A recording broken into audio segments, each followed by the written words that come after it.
पण अभिजित पाटील 293 वरती बोलण्यासाठी मला संधी दिल्याबद्दल अध्यक्ष महोदय, मागच्या 4 दिवसापासून आपण बघितलं असेल तर गारपीट मोठ्या प्रमाणात झाली आहे.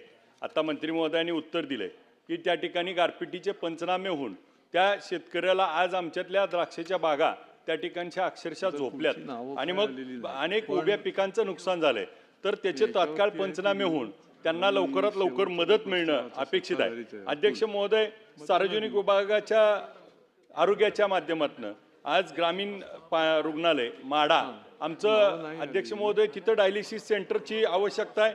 आज त्या ठिकाणी आमच्या आलेल्या रुग्णांची सोय होत नाही, ओपीडी मोठ्या प्रमाणात आहे आणि मग तिथं सोयी सुविधा देणं आवश्यक आहे. आज करकममध्ये आमच्या डॉक्टरांना राहायसाठी क्वार्टर नसल्यामुळं डॉक्टर तिथं भेटत नाहीत आणि त्याच्यामुळं अनेक वेळा रुग्णांचे हाल होत आहेत. तर त्या ठिकाणी ते 30 बेडचं 50 बेड मंजुरी झाली आहे, तर त्याला तात्काळ सुरू करणं आवश्यक आहे. शस्त्रक्रियेसाठी गोरगरिबांना शुल्क आकारलं जाते, याच्यामुळं अनेक त्या ठिकाणी गोरगरिबाला नाहक त्रास होतोय. तर त्या बाबतीत देखील महत्त्वाची गोष्ट आहे. गेल्या 1.5 वर्षापासून मनोरुग्णांच्या गोळ्याचा तुटवडा आहे. त्यामुळे आमच्या मतदारसंघातले काही मनोरुग्ण त्या ठिकाणी असे तसे फिरायला लागले, त्यामुळे त्यांना गोळ्या देणं आवश्यक आहे. अध्यक्ष महोदय, 1400 डॉक्टर आज राज्यामध्ये त्या ठिकाणी रिक्त पद आहेत आणि ती 1400 पदं भरणं आवश्यक आहे. भूलतज्ञ नसल्यामुळं अध्यक्ष महोदय, बाहेरून भूलतज्ञ आणावं लागतात. ऑपरेशनच्या वेळा पुढे गेल्या जातात, अनेक वेळा त्या ठिकाणी त्रास होतोय. आज आमच्या इथं गळती त्या ठिकाणी छताची गळती होती आहे आणि मग अस्वच्छता आणि त्या रुग्णालयाची अवस्था. आज टेंभुर्णीमध्ये आमचं ग्रामीण रुग्णालयाचं काम चालू आहे, परंतु ग्रामीण रुग्णालयाच्या कामाला त्या ठिकाणी पुढचा निधी मिळत नसल्यामुळं आज ग्रामीण रुग्णालय आमचं त्या ठिकाणी अडचणीत आहे. तर त्याचं अंतिम टप्प्यात काम आलंय. त्याचं फर्निचर असेल, त्याचं ऑपरेशन थिएटर असेल, ह्या सगळ्या गोष्टी होण्यासाठी आता आम्हाला तात्काळ त्या ठिकाणी निधीची आवश्यकता आहे. अध्यक्ष महोदय, PWDच्या माध्यमातून जो आमच्या इथं रस्त्याचे मेंटेनन्सची टेंडर 6,85,00,000 झाले, परंतु रस्त्याची कामं मात्र निष्कुट दर्जाची होत आहेत. काल खड्डे बुजवलेले, आज त्या ठिकाणी पुन्हा खड्डे पडत आहेत. अध्यक्ष महोदय, माझ्या मतदारसंघातल्या रस्त्याची मागणी PWD विभागाकडे त्या ठिकाणी आम्ही केली आहे. आज आमच्यातल्या परी ते वरवडे रस्त्याला 1.5 कोटी रुपये आणि खैराव मानेगाव रस्त्यासाठी 1.5 कोटी रुपये, आलेगाव गाराकोले त्या ठिकाणी, टेंभुर माळेगाव त्या ठिकाणी, उजनी होळे, त्याचबरोबर रोपळे तुंगत, करकम सांगवी, पटवर्धन कुर्ली बोसे, त्याचबरोबर करकम बार्डी, आमच्या अनेक रस्त्याची मागणी त्या ठिकाणी केली आहे. तात्काळ त्या ठिकाणी मंजूर व्हावी. याचबरोबर अध्यक्ष महोदय, PWD विभागाच्या माध्यमातून वैराग माडा रोड असेल, कोंढरा भाग असेल, मोडलीम असेल, मोडलीमचा वडा असेल, आज अनेक त्या ठिकाणी रस्त्याच्या बाबतीत अडचणी होत आहेत. आज करोळे कानापुरीचा जो ब्रिज आहे त्याच्यावरनं मुलांना त्या ठिकाणी होडीनं स्वतःचा जीव धोक्यात घालून जावं लागते. तर वाघोली वापेगाव त्या ठिकाणी करोळे कानापुरी यातला ब्रिज होणं अत्यंत गरजेचं आहे आणि त्या ब्रिजसाठी आपण निधी देणं आवश्यक आहे. मुख्यमंत्री महोदयांनी त्या ठिकाणी पंढरपूरला रिंग रोडसाठी निधी दिला, त्यातला माझ्या मतदारसंघामध्ये त्या ठिकाणी चांगल्या पद्धतीनं निधी आला आहे. पुलाच्या कामासाठी दगडी पुलाच्या 45 कोटी रुपये, रेल्वेच्या फाटकाजवळ 33 कोटी रुपये, पिराची कुर्ली ते पाटी याला 25 कोटी, भटुंबरे ते पकालपूरला 20 कोटी, 123 कोटी रुपयेचा निधी मुख्यमंत्री महोदयांनी PWDमध्ये दिल्याबद्दल त्यांचं धन्यवाद मानतो. मोडलीममध्ये त्या ठिकाणी अध्यक्ष महोदय, रेल्वेचा ट्रॅक आहे आणि जो उड्डाणपूल हायवेवर झाला आहे, त्या उड्डाणपुलाला ST खालून येत नाही आणि ST येत नसल्यामुळं या गावाची कनेक्टिव्हिटी तुटली आहे. एका बाजूला उमा कॉलेज आहे, शाळेची मुलं आहेत, त्यांना या रेल्वे ट्रॅक इकडे येत असताना जीवाचा धोका होतोय. म्हणून त्या नॅशनल हायवेच्या माध्यमातून तो ब्रिज त्या ठिकाणी एक अंडरपास देणं आणि इकडून मुलांसाठी एक वेगळा रेल्वेला अंडरपास देणं गरजेचं आहे. त्याचबरोबर भटुंबरे चौकामध्ये उड्डाणपूल होणं, कारण वारीचा मोठा लोक येत आहेत, तर त्याच्यावर उड्डाणपूल होणं आवश्यक आहे. ते उड्डाणपूल महत्त्वाचं आहे, ते करावा. त्याचबरोबर टेंभुर्णी येथे काल झालेल्या रमजान सणासाठी ईदग्याची जागा नसल्यामुळं रस्त्यावरती त्या ठिकाणी टेंभुर्णीत नमाज पडावा लागला, तर ती जागा देणं आवश्यक आहे. PWD विभागाच्या माध्यमातून माडा शहरामध्ये तहसीलची इमारत त्या ठिकाणी भव्य अशी होती आहे, परंतु ती इमारत होऊन त्याला फर्निचर नसल्यामुळं ती इमारत आता आम्हाला त्या ठिकाणी कामात आणण्यासाठी आवश्यक आहे. तर तात्काळ त्या ठिकाणी फर्निचर देणं आवश्यक आहे. अध्यक्ष महोदय, मंत्री महोदय, विखे पाटील साहेब इथं बसलेत मंत्री महोदयांना त्या ठिकाणी वारंवार त्या ठिकाणी आम्ही विनंती केली की माझ्या मतदारसंघात उजनी हे धरण मोठ्या प्रमाणात आहे, उजनी धरण हे माझ्या मतदारसंघात आहे आणि मग तिथं सुरली असेल, उजनी असेल, टे असेल, आज आलेगाव गाव आहेत, ज्या रांजणी असेल, भीमानगर असेल, या गावांमध्ये त्या ठिकाणी अफवा उठली आहे की नोटीसी दिल्या गेल्यात आणि मग शेतकऱ्याची जमीन काढून घेणार. 2 लोकांचे हापकून त्या ठिकाणी अटॅकनं जीव गेलेत. परंतु अशा पद्धतीनं कुठली जमीन काढून घेऊ नये.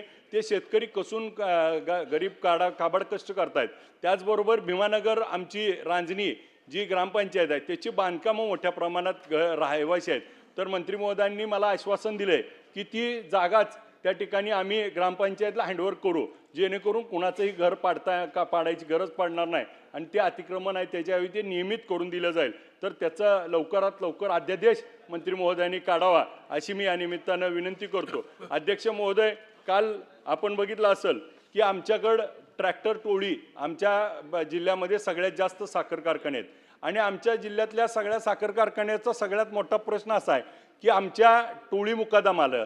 त्या ठिकाणी आम्ही टोळेवाल्यांनी कारखान्यांनी पैसे घेतलेले असतात आणि ते समोर टोळीला दिलेले असतात आणि अनेक त्या ठिकाणी टोळ्या पैसे घेतात आणि फसवून टोळ्या येत नाहीत आणि मग गुन्हा दाखल करायच्या वेळेस त्या ठिकाणी आमचे एक नाईक नवरे म्हणून कलेक्टर ऑफिसला SP ऑफिसच्या समोर उपोषणला बसलेत आणि मग त्याला आश्वासन दिलं की आम्ही गुन्हे दाखल करू, कारवाई करू, परंतु प्रत्यक्षात कारवाई होत नाही. त्या नोटीस निघाली जाती, गुन्हा जरी दाखल झाला तर त्याला आणायला जाताना त्या ठिकाणी पोलीस दिले जात नाहीत. ज्यावेळेस आणायची वेळ येते त्यावेळेस त्या लोकांची खूप मोठी अडचण होती. तर अध्यक्ष महोदय, या टोळी फसवणुकीच्या संदर्भात एक तात्काळ मोठ्या प्रमाणात कारवाई होऊन ह्या टोळी मुकदम ब्लॅकलिस्टेड करून जे फसवले जाणारे, आज अनेकांचं घरदार लागले, 20-20, 25-25 लाख रुपये टोळीवाल्याकडे गेले, त्याचं घर प्रपंच 2-4 एकर जमीन विकून आता त्याचं सगळं अडचणीत आलेत. तर अशा टोळीच्या संदर्भात एक कडक कायदा करणं आवश्यक आहे आणि तो तात्काळ त्या ठिकाणी करावा. अध्यक्ष महोदय, धनगर समाजाच्या आरक्षणाच्या संदर्भात त्या ठिकाणी दीपकजी बोराडे साहेब बसलेत. त्यांची मागणी अनेक वर्षापासून आहे. त्यांनी जालन्याला सुद्धा त्या ठिकाणी उपोषण केलं होतं. आत्ता देखील त्या आंदोलनाला बसलेत. त्यांची मागणीचा तात्काळ विचार करून त्यांना आमचं पाठिंबा समर्थन दे. अध्यक्ष महोदय, ह्या योजनेच्या माध्यमातून जवळजवळ 77.5 किलोमीटरचा पिंपळनेर, वरवडे, बेंबळे, नेवरे, नांदुरे, भोसे, रोपळे, तुंगत असा रस्त्याचा प्रस्ताव दिला आहे. तर तो तात्काळ त्या ठिकाणी मंजूर व्हावा. दुसरा हॅमचा आम्ही जो रस्ता मागणी दिली आहे ते जामगाव, मानेगाव, वाकाव, उपळाई, बावी, मोडलीम, करकम, बार्डी, उंबरे, करोळे, म्हाळुंग, तर हे दोन्ही रस्ते त्या ठिकाणी व्हावे. अध्यक्ष महोदय, टेंभुर्णीमध्ये आमच्या इथं बस स्थानक आहे, जिथं त्या ठिकाणी बाबासाहेब आंबेडकरांचं त्या ठिकाणी नावानं बस स्थानक व्हावं आणि त्याचं माडा आणि त्या ठिकाणी टेंभुर्णी, मोडलीम ह्या तिन्ही ठिकाणचं आज आपण BOT तत्वावरती बस स्थानक त्या ठिकाणी डेव्हलप करायला घेतलं आहे. तर बाबासाहेब आंबेडकरांचं नाव देऊन तो त्या ठिकाणी बस स्थानक डेव्हलप व्हावं आणि माड्यातलं छत्रपती शिवाजी महाराजांचं नाव देऊन माड्याचं बस स्थानक त्या ठिकाणी डेव्हलप व्हावं अशा आणि त्याचबरोबर या सगळ्याबरोबर अध्यक्ष महोदय, माझ्या मतदारसंघातील MIDCचा मुद्दा आहे. MIDCच्या माध्यमातून मोडलीम MIDCमध्ये त्या ठिकाणी नोटिफिकेशन निघले आहे, जॉईंट अँड मेजरमेंट मोजणी झाली आहे. आता जिल्हाधिकाऱ्याकडनं त्या ठिकाणी फक्त आता जागेची भूसंपादन प्रक्रिया सुरू करायची आहे, जमिनीचा मोबदला ठरवून आणि तात्काळ. कारण आमच्याकडे अध्यक्ष महोदय सगळे उद्योग इथे यायला तयार आहेत. रस्त्याच्या नॅशनल हायवेच्या कडेला आहे, रेल्वे ट्रॅक आहे, तिथं ड्रायफ्रूटसारखी मागणी आणि मग अशा पद्धतीनं आज अध्यक्ष महोदय माझ्या मतदारसंघात ग्रामपंचायत कार्यालयाची अनेक ठिकाणी ग्रामपंचायत कार्यालय नाहीत. मुख्यमंत्री ग्रामसडक योजनेची योजना सुरू नसल्यामुळं आज दारफळ वडशिंगचा रस्ता अजून काम सुरू नाही, तर ते काम तात्काळ त्या ठिकाणी करावं. मुख्यमंत्री महोदयांनी ग्रामविकास मंत्र्यांनी स्मशानभूमीपासून आता सुरुवात करायची ठरवली आहे. परंतु आज अनेक ठिकाणी मुस्लिम दफनभूमी असेल, जागापाट बंधारेकडे आहे, आज आदेश होऊन देखील त्या ठिकाणी होत नाही. अध्यक्ष महोदय, मला या निमित्तानं एक आमच्या सगळ्यात महत्त्वाचा आमच्यातला प्रश्न आहे, केळी. आज अध्यक्ष महोदय 250पेक्षा जास्त कंटेनर हे आज आमचे JNPTवर अडकलेत आणि केळीच्या बाबतीमध्ये 800 ते 900 कोटी रुपये अध्यक्ष महोदय या केळीवाल्यांचे आहेत. परवाच त्या ठिकाणी मंत्री महोदयांनी त्या ठिकाणी टेंभुर्णीमध्ये आमच्या बैठक संजय बाबा कोकाटेच्या माध्यमातून घेतली.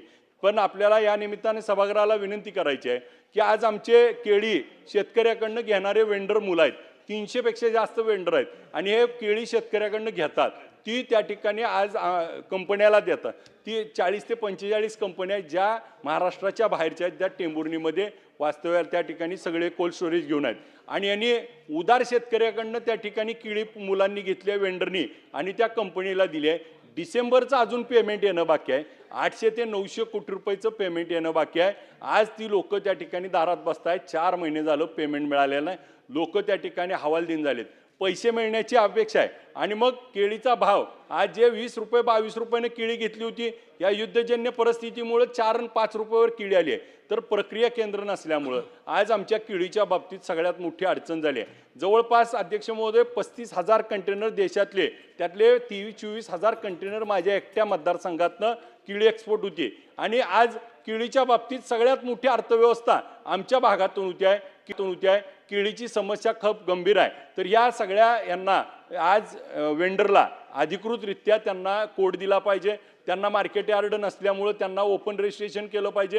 त्यांना एक वेगळी ओळख दिली पाहिजे. कारण गावात कोण पण जाऊन केळी खरेदी करत, कोण कुठं देईल आणि त्याचे जर पैसे बुडाले तर शेतकऱ्याचं नुकसान होतंय. त्याच्यासाठी तात्काळ त्या ठिकाणी शेतकऱ्याच्या सोयीसाठी आपण हा निर्णय घेणं आवश्यक आहे. आणि केळी असेल, द्राक्ष असतील, डाळिंब असेल, या सगळ्या आज जे निर्यात थांबली आहे ती निर्यात होण्यासाठी आता आवश्यक आहे. याच्यावर काम करण्याची अध्यक्ष महोदय 2 मिनटं. अध्यक्ष महोदय, माझ्या मतदारसंघातील एक ऋषिकेश मोहन कांबळे म्हणून आहे, त्याची बहीण त्या ठिकाणी विट्याला दिली होती. तर त्या घरात त्या मुलीला त्या ठिकाणी फास देऊन मारण्यात आले. आणि मग मी PIला फोन केला, SP ना फोन केला, परंतु अजून चौकशी झाली नाही. त्याच्या आधी त्या मुलीची एक भाऊजाई आणि सासू या तिघांना त्या लोकांनी मारून टाकलंय.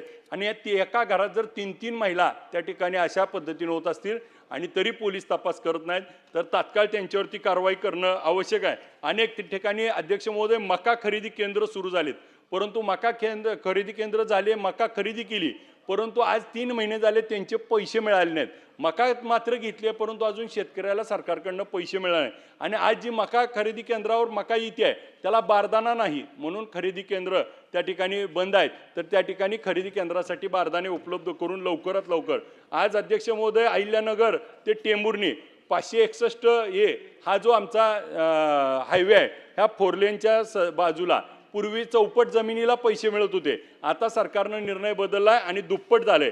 अध्यक्ष महोदय, शेजारी असलेल्या करमाळ्यामध्ये आज चापडगावमध्ये त्या ठिकाणी गट नंबर 53ला 2022 प्रमाणे 4 पट पैसे मिळाले. आणि आज मात्र सोलापूर जिल्ह्यात मात्र दुप्पट पैसे. हे शेतकऱ्यावर होणारा अन्याय त्या ठिकाणी आपल्याला दूर करणं आवश्यक आहे. अध्यक्ष महोदय, ST महामंडळाने 8,200 अध्यक्ष महोदय 2 मिनिटं. अध्यक्ष महोदय 8,200 उमेदवाराची 2022 साठी परीक्षा घेतली.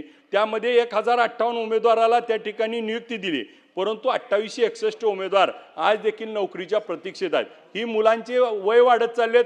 आता यांना त्या ठिकाणी तात्काळ नोकरी देणं आवश्यक आहे आणि त्यांना समावेश करून आपल्या STला देखील त्या ठिकाणी गरज आहे. आणि मग चालक आणि वाहक हे 2 पदावरती ही लोक आहेत. आज महसूल सेवकाचे अध्यक्ष महोदय पेट्रोल टाकायला पैसे नाहीत. अध्यक्ष महोदय 2 मिनिटं. अध्यक्ष महोदय, महसूल जे आमचे कोतवाल आहेत ना, कोतवाल असतील, त्या रोजगार सेवक असतील, ह्यांची अवस्था अशी आहे, ह्यांना 7-7 महिने 5-5 महिने पगार झाली नाही. ह्या मुलांनी काम कसं करायचं, पेट्रोल सुद्धा टाकायला परिस्थिती नाही.